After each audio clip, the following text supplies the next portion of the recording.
we need to find a way for end users to be able to get the content they want.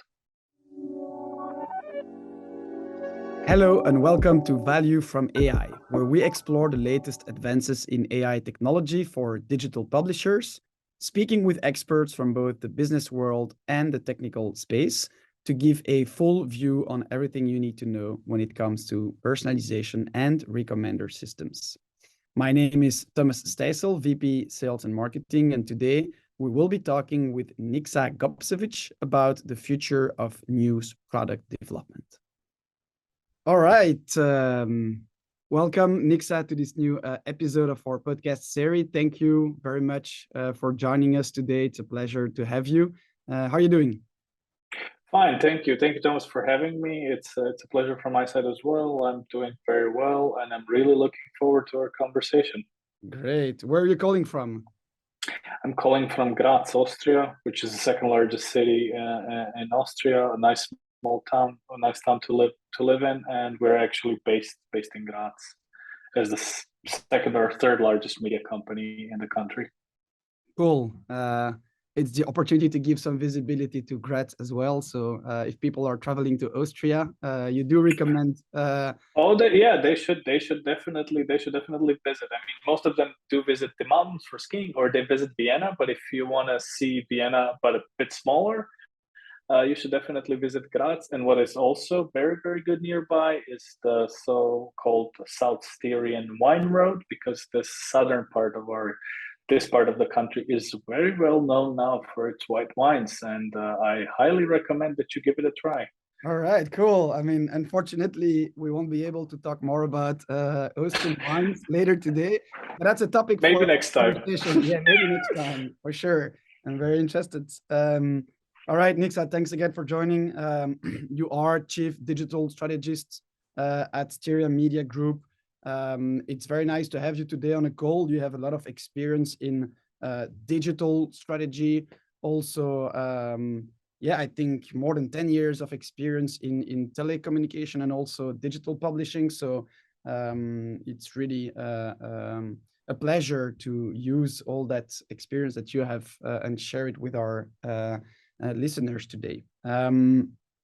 The idea of this podcast episode is to look at the current state of the news publishing industry, but also looking at it from a product perspective and try to discuss together, okay, what is our perspective for the coming month, knowing that we are living in special times, and how can we use that experience we have and that knowledge we have to make that transition to the world of tomorrow as easy as possible. So maybe as an opening question to get started, I'd like to ask you, what is your perspective on the current state of digital news publishing, and how do you think this economic and political situation might affect that industry? Oh boy, there's a lot to unpack in that great question. I think we are, as many other colleagues have said, and I truly agree with them, there will be some headwinds coming. That depends where you are and what's your current position, depends how strong those headwinds will be, and of course, how well is your organizational setup and how well you're prepared to take on yet another blow to your legacy business, print business, and yet another shift to digital, this time with even, I think, more pressure coming from social media. I mainly think about TikTok, which is really taking off now and is really commanding the space they occupy in advertising. As for other aspects of digital business, I think we now know that subscription work. We've seen it now. For example, we have it for 8 years now. We know that it works, but we also now clearly know that it does not yield enough money to fuel our entire operations as they are now. So I think we need to start to think about how our products are going to make more money, going to make more revenue, not necessarily gain more users, but gain more reoccurring revenue. Look up to industry champions like Amazon, like Netflix, Disney, whereby I think we need to focus now on delivering quality journalism, quality content for a decent price, and then we need to focus on building a sustainable business. It's going to be a huge, huge challenge for anybody in the industry.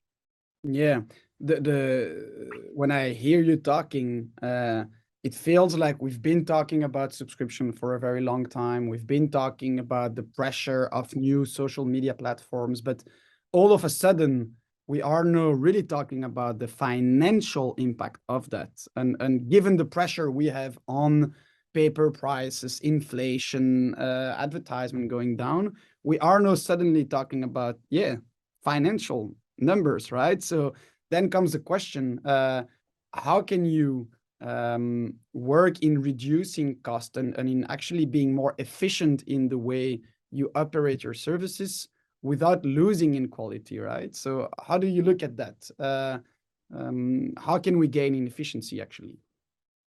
There are definitely many aspects that we did not look at before, because like you said, macroeconomic and microeconomic circumstances were different. Now we have a brew of a perfect storm, from paper price raging above €1,000 to inflation raging in US and in Europe. And now for the first time, we're looking at every single aspect of our business efficiency, not only cost of people, cost of services. We're looking for cost, let's say, price performance of our products and of people, of course. And I think we need to look at content creation in terms of publishing. Where do we really want to focus our efforts on? So if you have a nicely set up organization, where do you want people in this organization to be focused on what topics, on what procedures, on what processes? Do you want them to do unnecessary manual work day in, day out, or you want to automate some of the stuff and then have people do some other more useful things? All in all, we need to think about how can we increase the value of our product in order to sell it at the higher price or to more users. Unfortunately, I think we need to talk about pricing more than volume, because I think only New York Times and global players can go volume, social networks as well. We need to focus on quality and pricing, and for that we need some serious tools in the newsroom, in the organization entirely, to help us achieve better productivity. Yeah, that's very interesting, and actually it leads me to the question of we are facing this situation, and we know we want to invest in our future product, right? To make sure we can survive, actually. But now I have then two questions. What is actually the product? How would you define the product that we are referring to? And maybe a more visionary question, what is your view of that product in 5 years' time? If that's not too long, because I mean, 5 years can be actually very different by then. But what is your future vision of that product? So to start with what's product for me, I was trying to remember the other day where I borrowed that phrase from, but I really like to use the following thesis for product. For me, product is basically content plus user experience. And when I talk about user experience, I mean basically everything from the physical devices or apps and web or channels that we communicate through payment services, registration, paywall, checkout, basically everything that's facing the customer, and then the content on top of it. And only combining those two things do we really have a product. Because I like to think of it, we can have for example, a very good app, technically very good app, but really bad content, or vice versa. We can have really good content, but we don't have an app at all, and we know that 70 or 80% of our users prefer mobile or would like to have to have an app.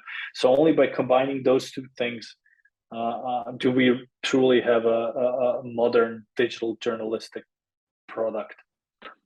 And as for your other question, I think it's very good. I mean, it's good to have a 5-year vision. Of course, a lot of things can happen. We saw it 2020 with the pandemic. Nobody could have expected that. Okay, war in Ukraine was kind of brewing in the background, but nobody could expect the significance of it. So we don't know what's coming. We know some of the big things like climate change and let's say economical directions, but we need to think about the future. So we need to find a sustainable way to drive this product further. So we need users, and we need users to pay for the product, and then we need to ask ourselves, why would the users pay for our product? So what value do we deliver? Again, I'm not only, when I say competition, I'm not looking at other publishers. I do look at them from certain perspective, but I'll mostly look at other purely digital services. So why do I pay for Netflix? Why do I pay for Amazon Prime? Why do I pay for Disney? And the answer is always the same.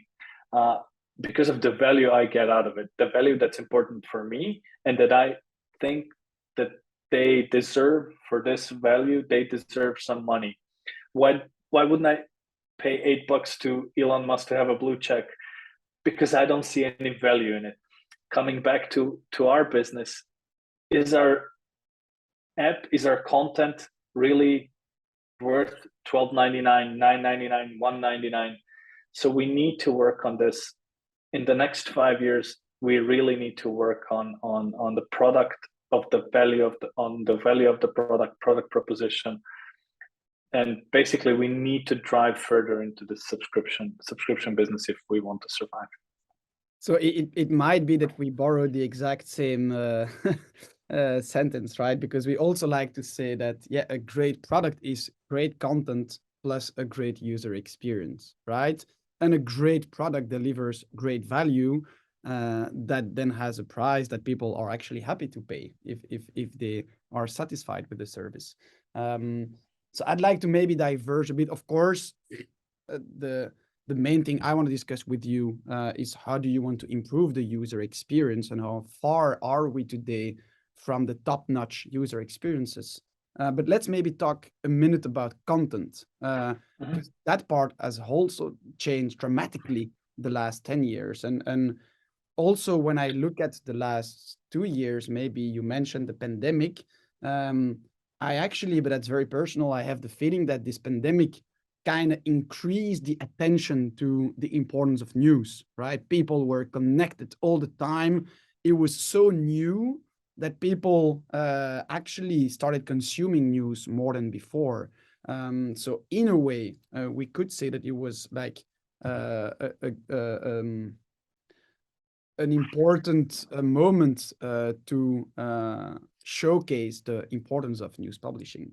But now I have the impression that with the war and climate change, it's creating that vibe of anxiety, and we have this news fatigue kicking in, right? So maybe just a word on the content aspect. How do you think we should look at the content creation to make sure we continue to deliver value with people, and we're not drowned into that vibe of anxiety and reporting bad news, actually, because that can play against news publishers at the end? You pointed out very, very good. We had this huge peak beginning of pandemic where everybody was interested. Nobody knew what was going on. People were searching for information. People were sharing information. People were distrustful, but still reading. And then all of a sudden, people got not bored, but really got tired of all the information. And as we saw in Reuters digital report, that there's basically a huge gap when it comes to news fatigue. And I think we can help this out. Of course, we cannot influence the global events. However, we must work on our end to deliver content that is interesting to the end users. And this is, I think, where we used to go with our gut feelings in the history of journalism. How do you put together a newspaper? There were some rules what goes where, but I think we're way past that, and we are now looking into users, especially younger users, not even to say Gen Z users, that consume content completely different. And the standards of content consummation have gone from A not to B, from A to Z in the last 10 years, over and over again, driven by TikTok, driven by Instagram, Facebook, Twitter. We need to work on delivering the right content to right people. Or, I mean, it's easy to say that. Maybe to put it a bit more better, we need to find a way for end users to be able to get the content they want. So it's up to us. So we need to work on it. Let me give you a live example. I was in a Twitter discussion a couple of weeks ago where a friend of mine asked, what media do you pay for and why? And then somebody mentioned, I used to pay for this and this media outlet, but I no longer do because I only read one news, and for me that's not worth, I don't know, what he said, $10.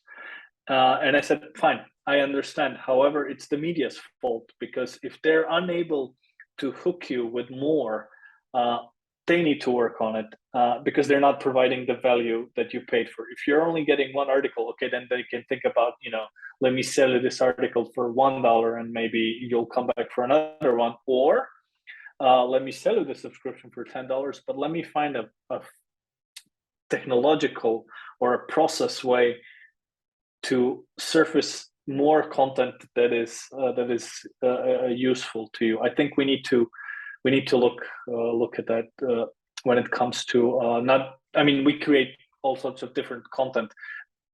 It's not about content creation. It's about how do we serve the best content to the relevant target group. Yeah, and now we're indeed touching the UX element of this equation, right? So it's clear that we have enough content, right? And with all the content that is circulating, I mean, there is such a high volume of content that is available. Plus, your journalists are creating, I'm sure, investigative journalism that stand out. But so now the question is, how do we connect the right content with the right people? And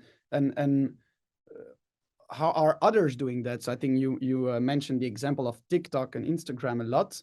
Why do you think they have a better user experience than other media outlets today? Can you maybe detail that a little bit? It's a good question and a hard question. I personally like, for example, maybe I don't understand some of the stuff, a lot of stuff on TikTok, but I'm looking at it from a different angle. I'm looking from a product angle. It's really, really a good product. And like you said, it has a lot of content, some good, some bad. You like something, I like something else. But the way they work, so we all know they work with algorithms. The way these algorithms are created is good, because if I'm into some topic, for example, road cycling, I do get enough content about road cycling, but not too much or not too little. So they really know how to balance it. On the other hand, yeah, I mentioned Instagram as maybe more of a technical product, more of a what the app does rather than the algorithms, because we all know about the problems Meta has with driving content that's more enraging in order to get more views, in order to get more money from the advertisers. So I would say when it comes to algorithm, I would stick with TikTok. When it comes to the UX product itself, then I would of course look at Facebook, look at Instagram, look at Snapchat, Twitter. They're way better than us. They think more in terms of design, they think more in terms of end users, different target groups. So we need to learn from them. I'm not saying we should copy them, of course, and we shouldn't, because we have a different role in life, but we can learn a lot from their processes. And at one point we were looking at Spotify, and we kind of disregard the main fact that not only Spotify has great content, but Spotify has uniquely great user experience, and this is what they base their offer on. You instantly get music. You click on it and you get music, even faster than you can open an article in the app. And this is what drives actually the quality of their product. They say, you get music within 0.0, and they work on it. In the background, there's probably a lot of really smart engineers working on it. And I think we should also look into that direction. Yeah. I mean, so that's great. I mean, indeed, we should not copy other platforms, right? We should get inspired from them. And I think if we have that ability to provide the same kind of personalized, curated, but also editorially relevant list of content to our users that they can just press play and read or listen or view or watch, whatever, that would already be a huge step forward, right? You just made a great point. You just made a great point. We do a lot of content and you click on it and you read, listen, or watch. It would be amazing to have all those options. And more now, what I see and use myself is read this article or even have a related video on this article. So giving multiple options. So we are still the masters of creating content. I mean, we have people who are educated for that, people who have years and years of experience, and you can never compare social networks, TikTok, Instagram, Facebook, with news media outlets. Those are two completely different things. We have a completely different social role that they do. However, what we don't have is the power of the product itself that they do. You said it good. It would be amazing to see a great article in New York Times, to be able to read it, watch it, listen to it. Not even, it needs to be seamless. I don't even need to think, oh, do they have an audio version? Because I'm unable to read now. I'm going to sit in my car. I'm going to pick up the audio version where I left off reading. So these things need to become seamless. Do you think people are actually ready for it? Because when I look at the typical audiences, you see older people, they're kind of used to the current way of reading and they like the experience, they're used to it. And then younger generation, actually, they're used to find content in other platforms. So actually, they don't really expect, let's say, traditional news platforms to provide it that way. So do you think people are ready to consume news in a different way? I like to believe yes. I like to believe, because we still provide the classical view, let's say, we still provide our printed edition for our older users. I think this gap is getting smaller and smaller because unfortunately older people die. And I'm not a young person, I'm 43. I don't consider myself to be old, but I consume my news digitally. So I think there's enough room for all the services. We just need to provide them. And you said one interesting thing, young people don't expect us. Yes, because we don't do it. They don't expect us because we haven't done it in the beginning. So they don't have a habit of expecting us to be able to provide the same level of service as others do. And that's why I think, this is my personal opinion, that's why they go to other outlets, social media or other sources, to maybe get the same news that we wrote, to consume basically the same content that we wrote in our newspapers. So it's just a matter of us. We need to be present, of course, and we need to be as good as others. Yeah, that's actually a great way of looking at it. So I told you young people are not used to it. And then you're telling, actually, we need to create a habit for them, right? So that they should actually see traditional newspapers as innovative platform and as platforms where they can have nice and maybe we missed out on that opportunity. Maybe we kind of a little bit missed out on. But it's never too late, right? I mean, it's just a matter of time. I still do believe we can do something. I believe we can do something. All right. We were just not that innovative as others. Yeah, maybe a last word on that. So talking about algorithm, talking about personalizing the experience to every user individually, it's commonly seen as an advantage for newspapers, but it's not always something that newspapers will see as required, right? And it's sometimes thing you want to do in the future. What do you think is preventing newspapers to deploy that technology now, today? And do you think this crisis maybe will change their perspective on actually starting to use it? We talked about it just recently and in my data and product summit. And what I heard over and over again, and I kind of like this approach, is we do not believe in results. Before, you had not a lot of publishers used automated systems, personalization, and they were even reluctant to share results. And I can tell you from our side, we were also reluctant to share because results were not good. For various reasons, technical reasons, content reasons, not to go into that direction. I think people do not believe that this works because when you look at the management and basically the leading people of the newsroom, they really want to be assured that this is going to work. And now we're talking about technologies that don't come with 100% success labeled on them.